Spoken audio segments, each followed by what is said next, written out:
तो दोस्तों आज की वीडियो में हम लोग कैथी लिपि के बारे में जानेंगे कि कैथी लिपि के अंदर जो विकारी लिपि है उसके बारे में हम लोग जानेंगे। तो दोस्तों इसमें हम लोग नंबर्स के बारे में जानेंगे कि किस नंबर्स को हम लोग कैसे पढ़ते हैं, कट्ठा को कैसे पढ़ते हैं, धूड़ को कैसे पढ़ते हैं और बीघा को कैसे पढ़ते हैं। तो दोस्तों अगर आप इस वीडियो को पूरा देखते हैं तो आपको विकारी लिपि के बारे में बहुत हद तक जानकारी हो जाएगी, जिससे आप किसी भी तरह के दस्तावेज में लिखे हुए रकबा को आप पढ़ सकते हैं। तो दोस्तों आइए वीडियो की शुरुआत करते हैं। तो आप यहाँ देख सकते हैं, यहाँ पर विकारी लिपि दी हुई है। यहाँ पर विकारी लिपि जानने से पहले आपको हिंदी के जो नंबर्स हैं, संख्या है, उसको आपको जानना पड़ेगा। जैसे 1, 2, 3, 4, 5, 6, 7, 8, 9, 10। आपको 10 तक, 1 से लेकर के 10 तक की जो गिनती है वो आनी चाहिए, तब आप उससे आगे इसको पढ़ सकते हैं। तो यहाँ पर 1 से लेकर के 10 तक नंबर दिया हुआ है जो कि हिंदी देवनागरी भाषा की है। यहाँ 1 से लेकर 10 तक हिंदी में संख्या दी गई है, जिसे आप देख सकते हैं। इसके बाद हम लोग यहाँ पर देखेंगे, ये एक सिंबल है, एस के जैसा है। इसको हम लोग एस करके ही बोलेंगे क्योंकि देखने में ये एस जैसा है, इसलिए हम लोग इसको एस के नाम से ही बुलाएंगे। लेकिन ये एक सिंबल है जिसके ज़रिए ये एक तरह का सिंबल है जिसके ज़रिए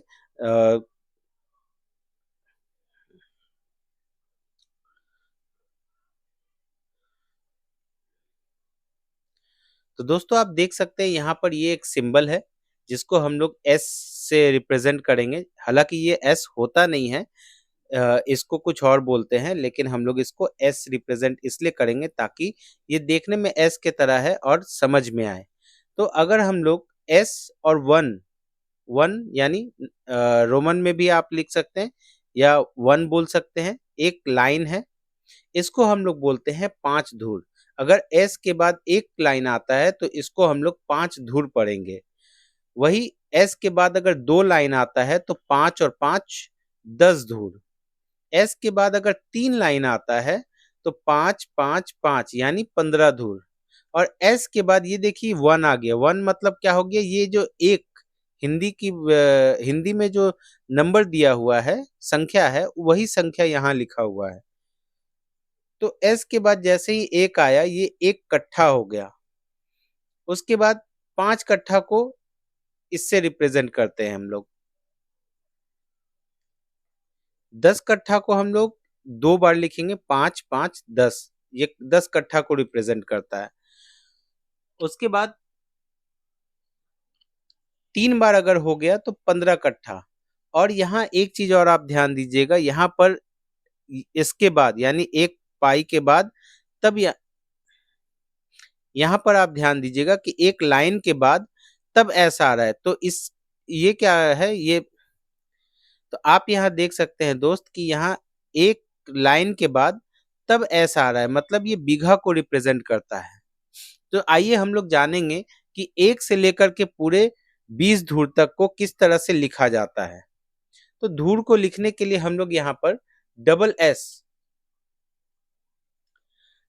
एस से हम लोग इसको रिप्रेजेंट करते हैं। और हिंदी का नंबर 1 एक धूर, डबल एस हिंदी का नंबर 2, हिंदी का संख्या 2 2 धूर, डबल एस हिंदी की संख्या 3 3 धूर, डबल एस हिंदी की संख्या 4 4 धूर।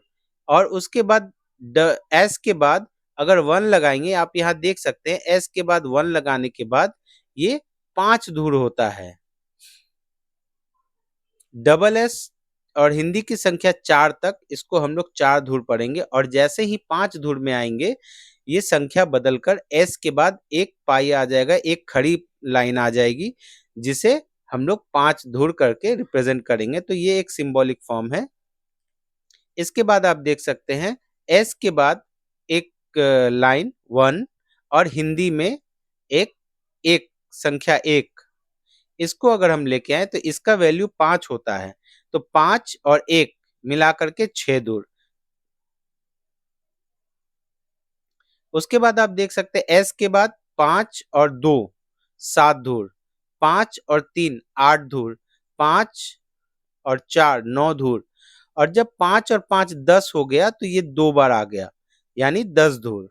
उसके बाद आप देखेंगे कि 10 के बाद नंबर एक संख्या आ गया 11 धूर। उसके बाद 2 5 5 2 यानी 12, 5 5 3 13। ये जो लाइन है इसको 5 से रिप्रेजेंट किया जाता है, 5 से। तो यहाँ पर आप देख सकते हैं 2 बार 5 और 4, 5 5 10 और 4 14 धूर, ये 15 धूर। 15 धूर होते ही देखिए ये 3 बार लाइन आ गया।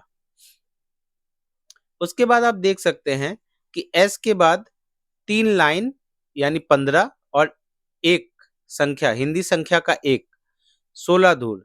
उसके बाद एस के बाद 3 3 लाइन, उसके बाद 2 यानी 15 और 2 17 धूर, 15 और 3 18 धूर, 15 और 4 19 धूर।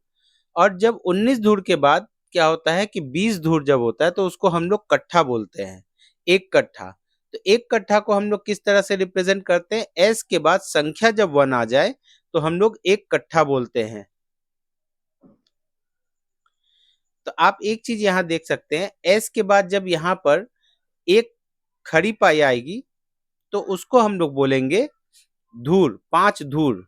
और यहाँ पर एस के बाद जब पहला संख्या, हिंदी की पहली संख्या 1 आएगी तो यहाँ पर हम लोग क्या बोलेंगे उसे, एक कट्ठा। उसके बाद 2 कट्ठा के लिए 2, 3 कट्ठा के लिए 3, 4 कट्ठा के लिए 4 और 5 कट्ठा को हम लोग इस तरह से रिप्रेजेंट करेंगे। इसमें कोई भी एस लगा हुआ नहीं रहेगा और हम लोग इस तरह से इस 5 कट्ठे को हम लोग रिप्रेजेंट करेंगे।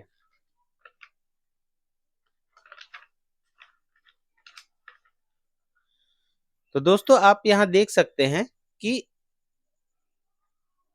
5 और 1 हिंदी का 1 6 कट्ठा, 5 और 2 7 कट्ठा, 5 और 3 8 कट्ठा, 5 और 4 9 कट्ठा और 5 और 5 10 कट्ठा, 5 और 5 10 और 1 11 कट्ठा, 5 और 5 2 12 कट्ठा, 5 और 5 और 3 13 कट्ठा, 5 5 10 और 4 14 कट्ठा, 5 5 5 15 कट्ठा, 5 5 5 15 और 1 16, 5 5 5 15 और 2 17, 5 5 5 15 और 3 18, 5 5 5 15 और 4 19। अब बीघा को रिप्रेजेंट करने के लिए ये जो हिंदी का संख्या 1 है वो पहले आएगा और एस बाद में आएगा। तो इस तरह से क्या है कि हम लोग बीघा को रिप्रेजेंट करते हैं। तो 1 और एस, ये 1 बीघा को रिप्रेजेंट करता है, 2 और एस 2 बीघा को रिप्रेजेंट करता है। तो इस तरह से जितना भी बीघा लिखना हो हम लोग संख्या के साथ हम लोग उसको लिखते चले जाएंगे। तो दोस्तों इस तरह से हम लोग दस्तावेज में दी गई कैथी लिपि के बिकारी लिपि के अंतर्गत जो भी संख्या दी गई है उसको हम लोग इस तरह से पढ़ सकते हैं। तो दोस्तों अगर आपको हमारे वीडियो से कुछ सीखने को मिला, कुछ जानकारी मिली, तो हमारे चैनल को सब्सक्राइब करें। धन्यवाद।